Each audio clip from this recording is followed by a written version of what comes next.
It's a whole new group of immigrants. Census data shows the majority of Kearney residents are Hispanic. On this block alone, it's a Venezuelan bakery, a Brazilian hamburger joint, Colombian eatery as well. Mara began his career on Wall Street, but the 46-year-old ditched the finance gig a few years ago to spend more time with his sons. He took over the local youth program 2 years ago. They have over 450 players. We stop at a red light, and he spots some of them bouncing along Kearney Ave. The middle school got out. These kids played for us, one of our goalies. So everybody just plays in town. That's just kind of the way it is. The Manhattan skyline shimmers in the distance as we drive toward Harvey Field. It's a patch of turf surrounded by warehouses and mountains of construction debris on the edge of the swampy Meadowlands. So it's quite funny when you're playing teams from ritzier areas and they come down to Kearney and there's, by times there was like a scrap metal yard back here. And it's a Jersey attitude, like how the state has sparred with FIFA over tournament planning and payments. Residents keep reminding the world that games are happening here, even though the Garden State is getting second billing behind New York. It is a rough and tumble aspect to it. There's definitely people that come down and lock their doors when they play here, but we love that. Chris Escandon used to hop the fence at Harvey Field to play with his brother after he emigrated from Ecuador as a kid.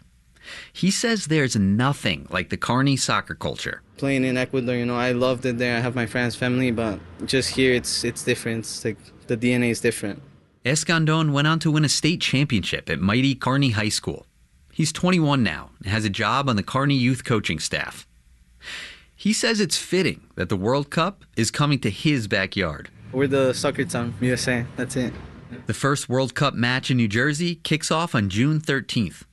The stadium is 3 miles from Soccertown. David Brand, WNYC News. We are the boys of Kearney, we aren't very neat. We never wash our underwear, we never wash our feet. Carry knives and pistols and other weapons too.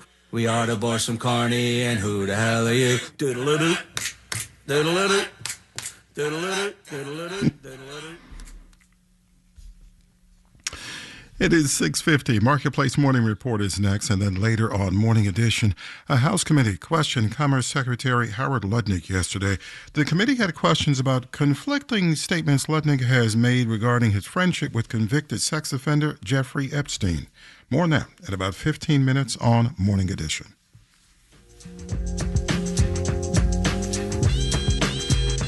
Low 50s with clouds out there right now. Clouds giving way to sunshine on this Thursday. We'll have a high temperature in the mid-60s with a light wind. Then tomorrow sunny, high in the mid-60s, but watch out once again for those winds gusting up there and topping some 20 miles an hour. Alternate side parking in the meters are in effect. This is WNYC.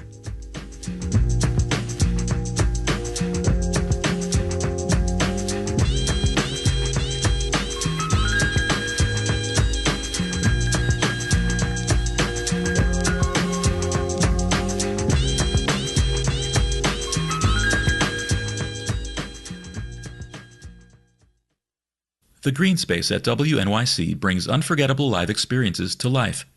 Find out more about our discounted rates for nonprofits and cutting-edge facilities at wnyc.org/rentourspace.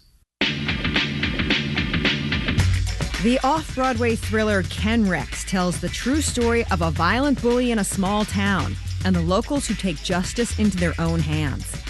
The show is performed entirely by Jack Holden, who recently won an Olivier Award for his performance. On the next All of It, he joins us to discuss. I'm Allison Stewart. Join us for All of It, weekdays at noon on WNYC.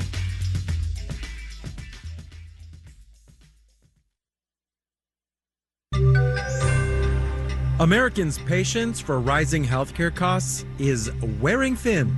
Marketplace Morning Report is supported by Odoo.com, offering integrated programs for sales, customer relationship management, inventory, and other business operations, designed to work together as a customizable software suite. Odoo, all your business on one platform. From Marketplace, I'm Sabri Benishore in New York. Americans are increasingly fed up with the rising cost of health care, and surveys suggest a wave of resentment is headed toward the ballot box. About 90% of people say health care costs will influence whether and how they vote in November, and more than half say it'll have a major impact on those decisions. This is according to a new poll from health policy nonprofit KFF. Marketplace's Samantha Fields has more. If you ask people what they're most worried about being able to afford these days, healthcare is number one. That's what KFF found back in January. About 2/3 of people were stressed about healthcare costs. Liz Hamill at KFF says when they asked again last month after gas prices spiked, it was still, healthcare was at the top of the list, now tied with gas, even at a time when, gas prices are in front of your face every time you drive by a gas station. And the fact that healthcare remained near the top of the list was really striking. Even people who have insurance are often afraid to use it. Sarah Collins at the Commonwealth Fund says in 2024, more than half of adults put off care because it was too expensive. They included not filling a prescription because of the cost, skipping a recommended treatment because of the cost, having a medical problem and not going to the doctor. Since then, many people's premiums, copays, and deductibles have risen. Vivian Ho at Rice University says the increases have been most abrupt for people who buy insurance on the Affordable Care Act marketplace and who lost enhanced subsidies this year. But everybody else who gets insurance from their employer is also suffering because it's been over 300% cumulative increase in the amount that workers have to contribute towards their own health insurance premiums over the last 25 years. And wages haven't kept up. I'm Samantha Fields for Marketplace. All right, let's do the numbers. Dow, S&P, and NASDAQ futures are all up about 0.1% or less. Dow futures up just 9 points. The yield on the 10-year Treasury is 4.34%. DoorDash says it plans to help its delivery drivers deal with gas prices that are up 44% because of the Iran war. It's expecting to spend $50 million on extra compensation in the second quarter. DoorDash stock is up 10% in pre-market trading.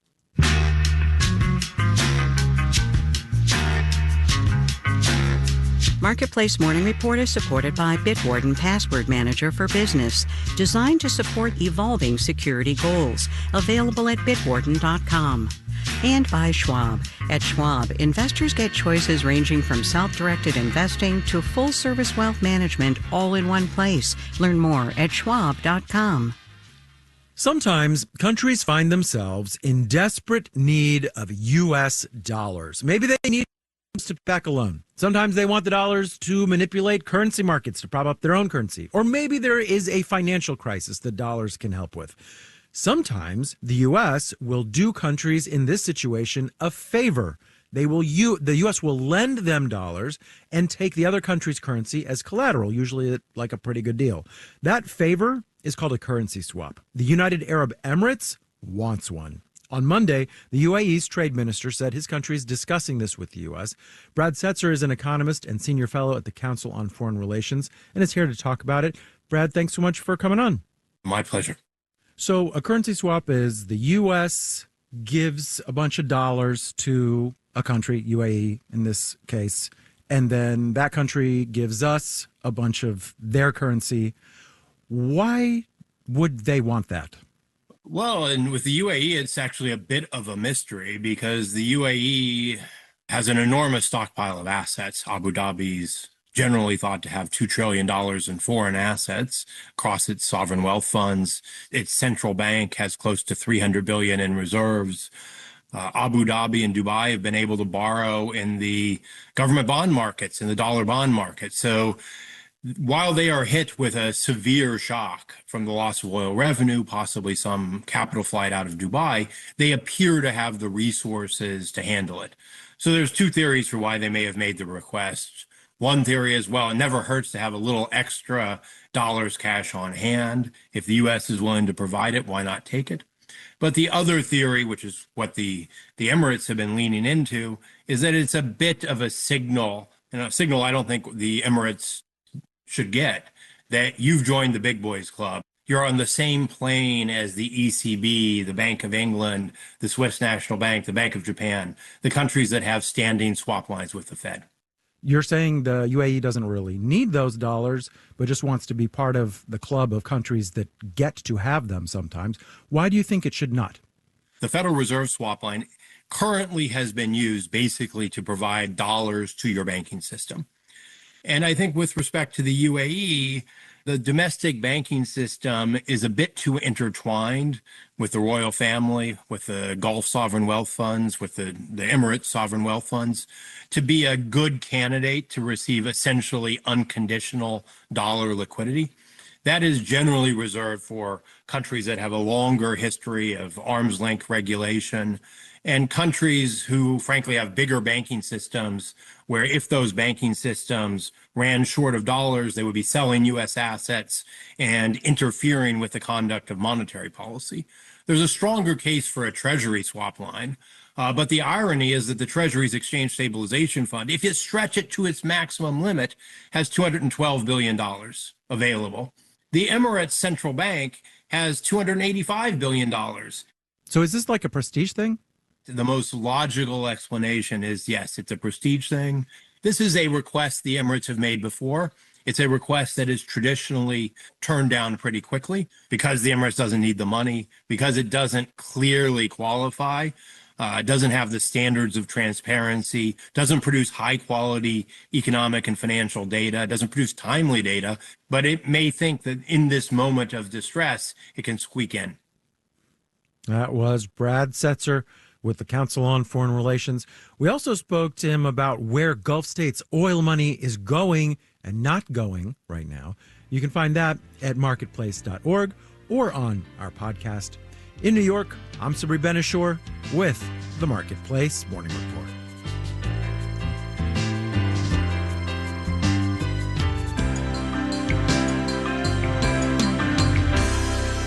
From APM, American Public Media.